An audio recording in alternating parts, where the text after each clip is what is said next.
नागपुर विधान परिषद उपचुनाव को लेकर पक्ष विपक्ष में उम्मीदवारी नामांकन पत्र को लेकर राजनीतिक हलचल अब तेज हो गई है। कांग्रेस सांसद श्याम कुमार बर्वे ने मीडिया से बातचीत में स्पष्ट किया कि कांग्रेस की ओर से 6 लोगों के दस्तावेज तैयार किए गए थे, जिनमें से एबी फॉर्म के साथ मुख्य उम्मीदवार अतुल लोंढे और पूर्व जिला परिषद सदस्य दिनेश ढोले का नामांकन दाखिल किया गया। आगे बर्वे ने अन्य 4 उम्मीदवारों के नामांकन अब तक दाखिल न करने की बात कही। सुनिए गौर से कि नागपुर विश्व परिषद उपचुनाव को लेकर सांसद श्याम कुमार बर्वे का कांग्रेस उमेदवार नामांकन पत्र को लेकर विस्तृत बयान।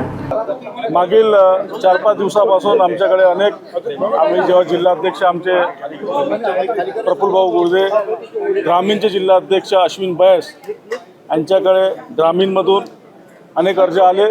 त्यामधून 5 ते 6 नावावर विशेष करून 2-3 दिवसापासून चर्चा सुरू होती आणि शेवटी सर्व पक्ष संघटनेशी चर्चा केल्यानंतर 2 नावं सर्व संमतीनं महाविकास आघाडीच्या माध्यमातून आमच्यासोबत आमचे महाविकास आघाडीचे नेते जे या निरीक्षक म्हणून आम्हाला इथं मिळालेले आमच्या पक्षाचे माजी पालकमंत्री नितीन राऊतजी, अनिल देशमुख साहेब, आमचे ह्या जिल्ह्याचे जे नेतृत्व करतात असे सुनीलबाबू केदार साहेब आणि आमचे दोन्ही जिल्हाध्यक्ष सर्व राजेंद्र मुळक साहेब सर्व बसून निर्णय करण्यात आला। 2 नावावर शिवसेनेचे कापसेजी, आमचे आमदार अभिजित वंजारीजी, सर्व नेते मंडळी आम्ही बसून चर्चा करून 2 नावावर फायनल करण्यात आलं।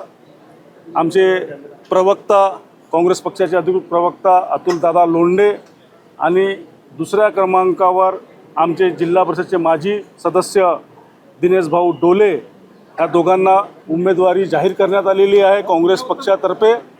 आणि जो जिल्ह्यामध्ये कुठेतरी असं वातावरण तयार करण्यात आलं होतं का ही निवडणूक अनपोज बिनविरोध करायची असं जे वातावरण तयार करत, त्याला कुठेतरी आमच्या दोन्ही वाघांनी आज फॉर्म भरून दाखवून दिला आहे की काँग्रेस कुठेही कमजोर नाही आहे।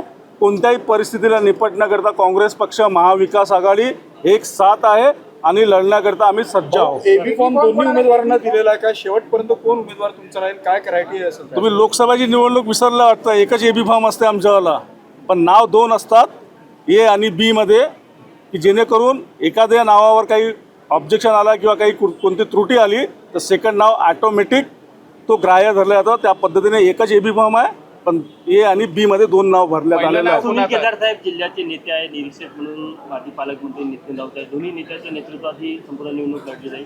नक्कीच सोबत आहो आम्ही इथं महाविकास आघाडीचे पूर्ण नेते आमचे सुनीलबाबू आणि नितीन राऊत साहेब, अनिल देशमुख साहेब, सर्व आमचे आमदार, सर्व दोन्ही जिल्हाध्यक्ष सर्व सोबत आहो आणि एक संघ होऊन आम्ही हा निवडणूक लढणार आहोत। हो, आकड्यांचं गणित कसं जमवणार आहे तुम्ही? कारण बहुमतात भाजप असलं आपल्याला आठवण असेल ज्या वेळेस आम्ही माननीय राजेंद्र मुळक साहेब विधान परिषदेची निवडणूक जिंकले होतो त्यावेळेस आम्ही आकड्यामध्ये खूप कमी होतो, पण आम्ही त्यावेळेस ही जिंकलेली आहे आणि आताही पुन्हा आम्ही आपल्याला रिझल्ट सांगेल काय होणार आहे। उमेदवार आमचे पहिलं नाव कोणाचं? दिनेश ढोले।